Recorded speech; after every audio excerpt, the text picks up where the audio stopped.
Grabe na po ang operasyon ng ating pulis at NBI sa pagpapatupad ng warrant of arrest na inilabas ng Sandigang Bayan sa mga kinasuhan dahil sa graft in corruption, plunder at iba pa tungkol sa flood control program scam.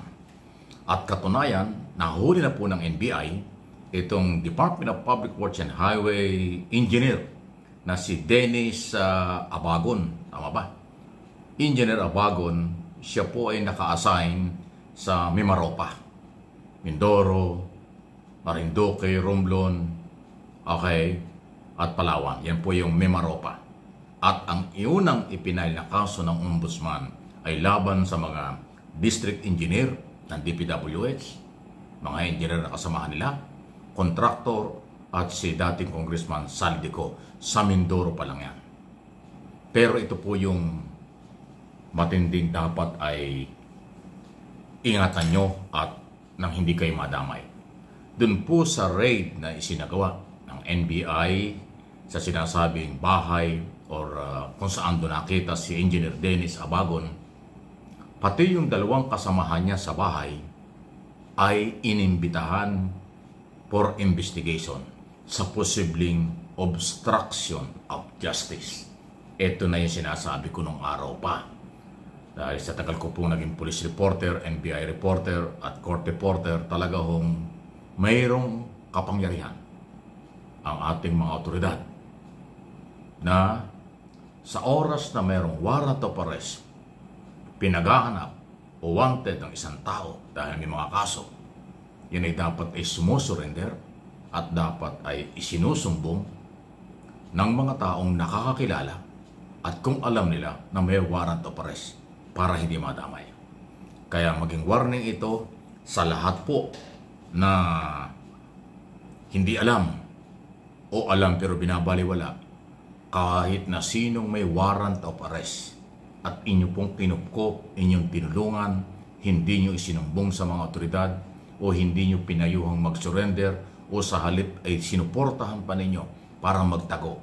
Obstruction of justice ang inyong kakaharaping problema. Dahil dyan, ito pong dalawang kasama ni Engineer Dennis Abagon ng Mimaropa na nahuli somewhere in Quezon City nung mag-raid ng NBI, pati yung dalawang kasama walang kinalaman sa flood control, pero ang kailang kaso ay ito nga pong obstruction of justice. So, walang pinipilian. Kahit sino, kamag-anak ka, kakilala ka, kaibigan, biyanan, kapatid. Tag inyong pinagtakpan ang kahit na sinong may warrant of arrest, yan po ang inyong kakaharaping problema. Hindi po ito pananakot. Ito po ay naaayon sa batas, gagawin ng mga otoridad, at kayo may kakaroon ng problema. Kaya ngayon pa lang, sa dami po ng kakasuhan, sa dami ng posibleng isyuhan ng warrant of arrest sa flood control scam sa ating bansa at iba pang graft in corruption, maging maingat po kayo. Huwag kayong magpapatuloy, magpapatira sa bahay nyo, sa opisina nyo, o sa bodega nyo kung saan man, basta property nyo, o hindi man pero kayo nandyan, kayo po ay magkakaroon ng problema pag sa oras na nahuli ng NBI, ng pulis at lahat ng otoridad kung saan makikita ang may warrant of arrest, lahat ng kasama niyan, may problema na kayo. Para hindi magkaroon ng kayong problema, umiiwas po kayo guys sa ganyan. Huwag niyong tangkilikin, huwag niyong itago, huwag niyong suportahan at iwasan po ninyong makituloy sa inyong bahay ang mga wanted. Hindi lang sa flood control issue. Lahat ng may mga kasong kriminal, lahat ng may mga kaso sa korte, sa oras na meron pong warrant of arrest, ang inyong gagawin isumbong at hikayating mag-surrender sa ilalim sa batas. Pag hindi, may problema. Okay? So, meron kasi ang katuwiran, ay hindi ko alam, bawal yun eh. Hindi ko alam na ganun, ay hindi po. Ignorance of the law exercises no one. Yan po yung madalas ko sinasabi na hindi pwedeng katuwiran. Lalo na ngayon, napakaseryoso ng kampanyang ito. Nakita nyo, ang bilis. investigasyon, recommendation, filing ng kaso, after ng file ng kaso sa Sandigan Bayan, ilang araw lang ang evaluation, may probable cause, warrant of arrest kagad. Kasi yan po ang kailangan sa panahon ito. Okay? So, anything can happen. Marami pong kinakasuhan, kinasuhan at huhulihin. Ipapakulong yan ng administrasyon under the law. Walang harassment, walang kung ano man, walang kamag-anak, walang kaibigan, walang kapartido, lahat basta sumabit, may ebidensya, may kaso at makukulong.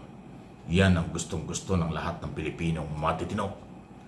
Gustong-gusto ng lahat ng Pilipinong may-ari ng pera na inabuso ng mga corrupt government official, elected congressman, senador at iba pa, kontraktor at mga engineer ng Department of Public Works and Highway. Ayan po ang warning. Hindi ito pananakot, paalaala lang. Okay? Para hindi sumakit ang ulo. Mahirap ang may kaso. Anong kaso mo? Obstruction of justice? Naku, masama po yan. Mabigat na kaso obstruction of justice. Pagka kayo nag-apply ng trabaho, hindi na kayo matatanggap. Nag-apply kayo ng mga visa sa kahit anong embassy. Pag nalaman ang kaso nyo obstruction of justice, may problema na kayo. Mas masarap mag-apply ng visa kung gusto nyo mag-abroad, turista, or for employment o anumang visa. Maganda yung walang problema. Pag wala kang criminal record, wala kang nakapending na kaso before NBI, police o korte, posibilidad na makakaroon ka ng visa at makapag-abroad ka. Pero pag nahukay na meron kang ganyang kaso, kriminal, hindi ka bibigyan, hindi ka papapasukin sa kailang bansa kung saan mo gusto magpunta. Yan ang pinakamasamang record. Okay? Maging maingat. Basta may warrant of arrest, tumulong tayo sa korte. Tumulong tayo sa mga otoridad.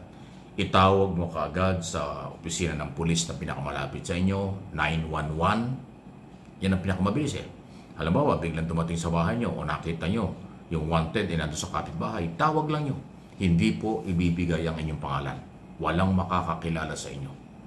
Pag tumawag kayo sa 911, sabihin nyo, oh, yung wanted na congressman, wanted na senador, wanted na contractor at engineer, narito ho sa kapitbahay namin. Ito yung address. Nakita ko po pumasok sa bahay na ito. Kaagad-agad, darating ang pulis dahil may warrant of arrest. Uhulihin niya. Maging sa NBI, ganoon din po. Lahat o. Yan ang tip po sa inyo. Nakatulong na kayo, mayroon pang katarungang hinihintay tayo na yung perang nawala, na inabuso, ninakaw sa iso ng korupsyon, mababawi, pabibigyan ng hustisya. Ayun po ang pinakamagandang balita. No, ha? So, inuulit natin, hindi ito pananakot, for information lang para makaiwas kayo, para hindi sumakit ang ulo. At higit sa lahat, nakatulong ka na sa mga otoridad, mayroon ka pang katahimikan. Ayun ang magaling doon. Di ba?